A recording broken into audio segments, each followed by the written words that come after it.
ask minorities? Do they want the feds? Do they want the tanks in the neighborhoods? Let's watch what some of them had to say. This first clip is a black man that lives in Baltimore, and this is what he had to say.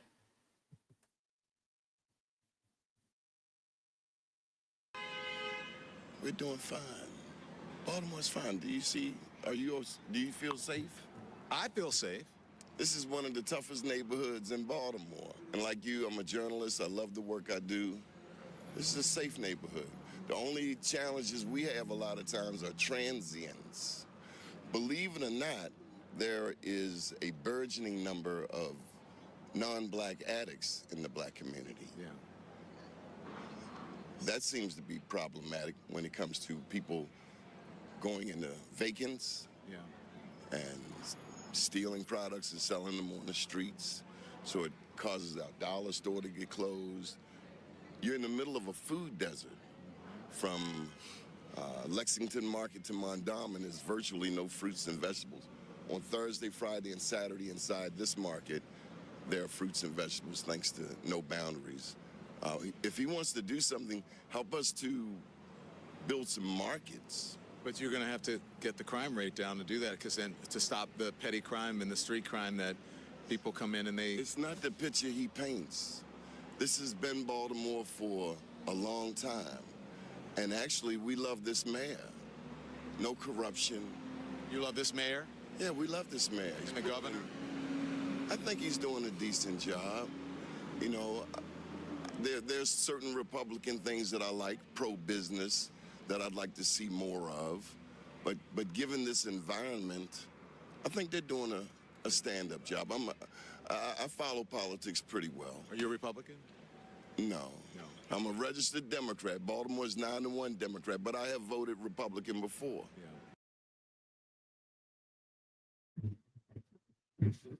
And so, what do you think about Don Lemon? He's been doing these neighborhood drive-bys where he goes and asks people in the community what do they think. I think about all the influencers, left and right. Actually, Don Lemon and Jolly.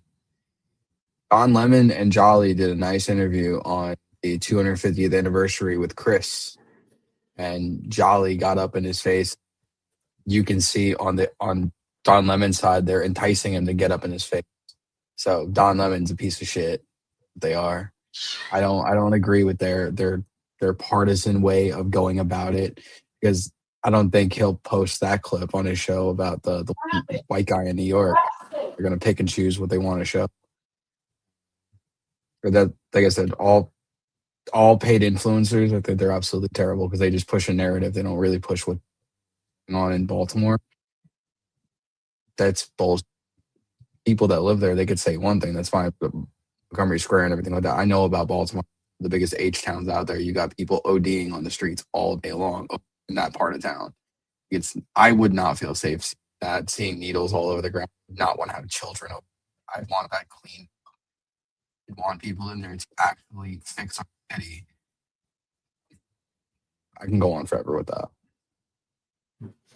I mean, I have friends that live in DC and they're happy that the feds are there. I'm not gonna lie to you. They were like, "Oh, it's so great. We're so happy because now the people aren't sitting on the steps and the stoops." Gray, how would you feel if somebody was to say, "We're about to send the feds to Tampa. We're gonna bring in the tanks. We're gonna bring in the military"? What do you think? What would you say?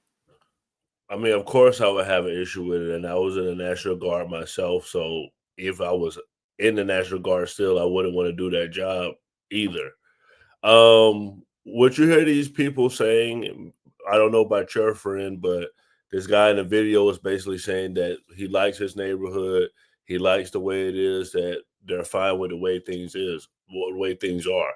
So I feel like a lot of people see stuff on social media or see stuff on the news, but they really don't know the street politics if you're talking about black culture and gang crimes.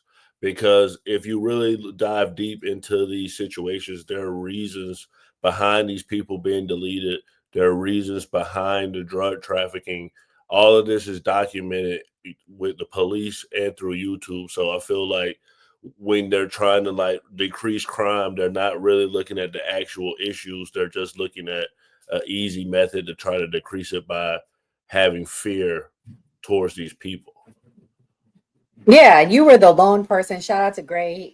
He did a panel last week on Dana with the Data. You guys can watch it here. He was the lone person that was anti the feds coming into the neighborhoods. Skeptic, the woman of the people. You be hanging out with the people on the left. What's the left been saying about the feds coming in the neighborhoods? Well, I do find it interesting about DC because restaurants have reported that their business like has slowed down since the National Guard landed in DC. So I don't know about like your friend. I don't know what they're doing, if they own a business, if they own a restaurant. But as far as restaurants go, they are seeing people not coming out and eating at restaurants. Think that people are kind of like, turned off by the fact that National Guards are just walking around your city. I also think it's very expensive. We're using taxpayer dollar when in reality, we understand that there is a correlation between poverty and crime. One of the things that this man said, and I know this because I also lived in a city that right now is under the spotlight because of crime. And I actually lived in the hood, and it was a food desert. And a lot of people don't understand the correlation between you should provide more accessibility to food. You should provide more buses that go into these areas, city buses, so that people can get around instead of just saying we're going to throw police officers and start arresting people. You're not going to fix the actual underlying issue. That is, we need to have more jobs in this area. We need to have more businesses. One of the mayors in this town actually helped decrease crime by, guess what? He gave tax incentives if you came in and started businesses. We saw an increase in businesses. We saw a lowering of poverty. And guess what? Crime also went down. So I think that we're looking at it from a perspective of send in National Guards, pay taxpayer dollars to have these National Guards coming around and picking up trash and decreasing people from being incentivized to going out and eating at restaurants because we're like, I don't know what's going on. I don't want to be bothered. And I don't think that in the long term, it's going to be beneficial for everyone. Well, there was someone that he interviewed in New York. She's a Dominican woman, and she said she wants the feds. Let's watch. Where do you live? I live here You do? in the Bronx. Yeah? Do you Yes. feel safe? Yes, You do? a little bit. Do you think we need the National Guard on the streets here? What? National Guard on the streets Oh. to help with crime. Maybe more. You think National Yeah. Guard or just more police? More police. What about armed military? I think it's good. If we are going to be safe, Then you're all for it. yes. All right. Well, nice to meet you. The better is we are safe. Yeah. It's the important thing. Thank you. And you live in the Bronx. Yes. How long have you lived there? 8 years. 8 years. From? Yes, I'm from Dominican. From Dominican. Nice to meet you. Thank you. Thanks for sharing your opinion. So she says she want more police. She want them feds coming in the neighborhood. Come on, what you think about that? I mean, I got into a very heated debate today, not just in the chat, with a black person who I've been friends with since we were 12 years old, told me I sound like a liberal because I'm telling him I wouldn't want no damn feds on the corner of my road, on my street, when my baby's walking through with some shotguns or with a machine gun. And I was crazy for saying that. Until it comes to your neighborhood, you say it sounds good till you see feds walking around with big old machine guns. At any time, something can pop off.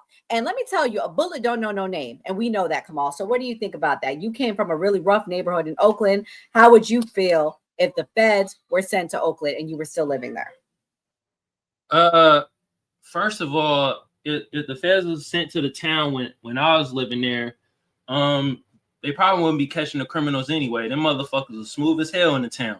You feel me? And I'm telling y'all, real talk, they weren't really outside like that. They might be outside once a week to have like the neighborhood meeting in front of the liquor store and shit, but they weren't out like that every day and, you know, disturbing shit. Nah, they actually just left you alone unless you was a part of that life, to be honest. You feel me?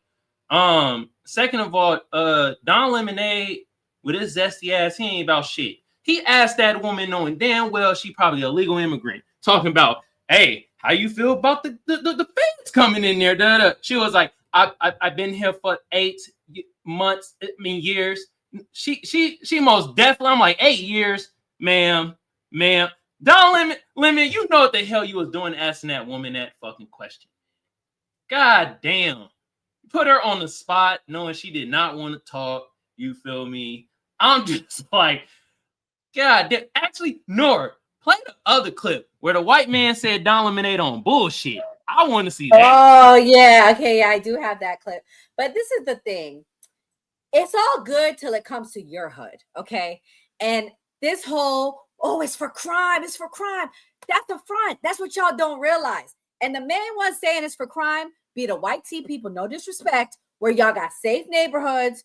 And until it comes to your neighborhood, see, this is what y'all don't realize. And y'all know I don't really comment, but it's going to start in the hood with Black people. Like, when has the government ever really helped Black people? Let's keep it real. When have they ever really done anything? Because they really want to help Black people. Let's talk about Tuskegee. Let's talk about Jim Crow.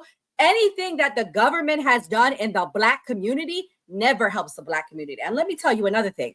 What the government likes to do is like test dummies for Black people. They use Black people as the experiment for what's about to roll out in the rest of the neighborhood. And I'm telling you, all you guys praising it, yes, I have broken English and I don't care because I have a master's degree, so whatever. All you guys praising it, what you dummies don't realize, and yes, I said dummies, is it's coming to a neighborhood near you, because what's going to be next is the surveillance state that's coming. And I'm going to just end it there. Nia, you can give your thoughts. Hold on. I got to say something real quick. I'll clear some things up. That's my brother Keeve in the chat. He wasn't talking about you, Nora. He was talking about the woman in the clip. Oh, okay. Okay. But people, I mean, you got it. Yeah. Come on, you saw earlier. The white tees was crashing out all day on me because I've been speaking facts that they don't want to hear. And I really be quiet. And honestly, I'm a very conservative voice. But when I speak out, and I'm actually standing for real American ideals, the Constitution, liberties, and freedoms, y'all don't like it. Y'all attack my looks. Y'all attack my race. But I'm not being quiet about this. This is our constitutional rights. When my rights end, or when the government infringes on my rights, that's when my rights end. And so, I mean, I'm not going to be quiet on it. I would not want the military in my neighborhood. And I grew up in the hood. I wouldn't want them there. But it's also the relationship. Like, they don't want to talk about the relationship of how we have data that shows that police officers are more likely to search you, are more likely to stop you based on what your car looks like and what you look like. And until you've gone through that, you don't know how it feels like. So any white tea person, no disrespect, you've most likely never gone through it. So you can talk and say whatever you want. Oh, the crime, oh, the this. But most people living in the hood are good people. Most people living in the hood aren't bothering nobody. It's a percentage. Gray, you grew up in the hood. Were most people bad? What do you think? I feel like most people were normal people. I mean, definitely where I'm from. I mean, I'm from down south, but I mean, New York, California, of course, is going to be different because there's more people in a condensed area. But yeah. Anyway, sorry, Mia, you can go. I mean, given the climate that we have in the country, given Peter Thiel, Palantir, this is a backdoor way to set up surveillance in various parts of the country. I think it should make everybody unease to have armed military in various cities all over the country when we are rolling out Palantir with Peter Thiel, with the AI economic boom that's going on. That's also another form of surveillance. I mean, it's like, how much crap are we going to take? Who am I to tell somebody that lives in the hood how they should feel about having the feds in there? I'm sure Gray's level of crime tolerance is vastly different from mine. I believe we should have zero crime versus somebody who grew up in the hood and is more desensitized to crime. It's more normalized. For me, crime isn't normal. I live in probably the most safest state in the entire country. No crime happens here. However, I don't think it's a good idea to have armed guards to do that to our military and stick them in various cities all over the country. All it takes is one person to have a happy trigger finger or anything like that. And the last thing we need is a civil war starting because we have the feds that we shouldn't be paying for, that we can't afford to pay for, stationed all over the country. I mean, it's a little ridiculous. It's one thing to use DEA, ATF and FBI. Those are agents. They are trained to have these interactions with civilians like that. I don't think we should be using military for that. Could I also mention, I don't know how much they're paying the National Guard, like soldiers per se, but it's estimated that per day, I think they deployed 5,000 to DC. It costed the taxpayers $1 million. That's what I understood when I was reading. So it's crazy that we're not taking into account how much of our money we're going to have to put into this, which is wild. Gray, you were in the National Guard. How much do you think we're paying these soldiers per day? Think back, and this was 10, 12 years ago. You were in the National Guard, so the pay has probably gone up since then. I think for E5 it was $250 a month, but that's 1 week a month, and you just get $250 for 2 days. Yes, and then you go for 2 weeks for training. I think you made like $1,200. So you really only go for like a full 2 weeks and 1 week in a month. So you have a regular job. Like these people have regular jobs, and then they come and then like they serve on the weekend. That's what they call them, like weekend warriors. So what you guys saying is correct, because if you're deployed, like if you deploy, you're going to get paid the regular pay that like an active duty soldier would pay. And I don't know if they get paid hazard pay, but in Iraq we got paid hazard pay, so you get an additional bonus on top of that. And then if you're married, you get paid BAH, which is for your housing. So it starts to add up, and they give you money for your food. So of course it's going to add up on the taxpayer's dime, because you're doubling up the National Guard plus a police force. So yeah, I'm not surprised that it's that amount. It's very expensive. Yeah. Yeah. Crazy. Yeah. So we'll play Kamal's clip. So we end on a lighter note. And then we're going to talk about all the pizzas being ordered. I know this is Enzo's specialty, what we're about to get into. But here we go. Damn. Oh, wait, no shade, because you're Italian. But especially you were the one that told me about it. I forgot about that all entirely. angle. Jesus. Why are you stereotyping me? God damn. Oh, man. Here we go. Yeah. Can we talk to you? Where are you from? You live in New York? Who are you? Don Lemon. You're a fucking moron, dude. Thank you. So are you. Yeah, that's very nice. Yeah, nice to see you. Except you've never heard anything I've had to say, and I've heard a Who whole you- bunch of what you. I'm glad you watched me. No, I don't. Why? But you just get clipped everywhere. I know, but why don't you? You said you don't watch me, but yet you know who I am, and I get clipped. Before I realized that CNN and MSNBC were full of shit, every once in a while I'd What see do you watch? talking. I watch all sorts of stuff. Yeah, but why do you say CNN and MSNBC are full of shit? Because they lie. But about what? Be Everything. specific. What's everything? Everything. How you doing, sir? Can we talk to Oh, you? Where you man. from? So they said that CNN, NBC lies about everything. Nevertheless, we'll move on to the next topic of the night. Mia gave me this story. It's about the French government collapses after Prime Minister Bayrou ousted in confidence vote. But before we get into that, Enzo, tell us about the pizzas. What's going on? I have the pictures. So this the one picture that I sent to you of the motor pool was sent to me. The in-town pool. Okay, well, explain the in-town pool. I didn't download that one. I'm sorry. So the in-town pool, it is from Maggie Heberman, sent to herself for whatever reason. It says pool is being loaded into motorcade for unknown destination, meaning the president is being loaded into a motorcade to go to an unknown destination. I started thinking, I'm putting two and two together, right? What happened in Qatar today with Israel striking, quote unquote, Hamas militants in Hamas or in fucking Qatar, who really knows what happened there. I was like, him getting loaded into a vehicle with an unknown destination, because typically they have a route planned of where they're going to go. If he was going to go to a restaurant,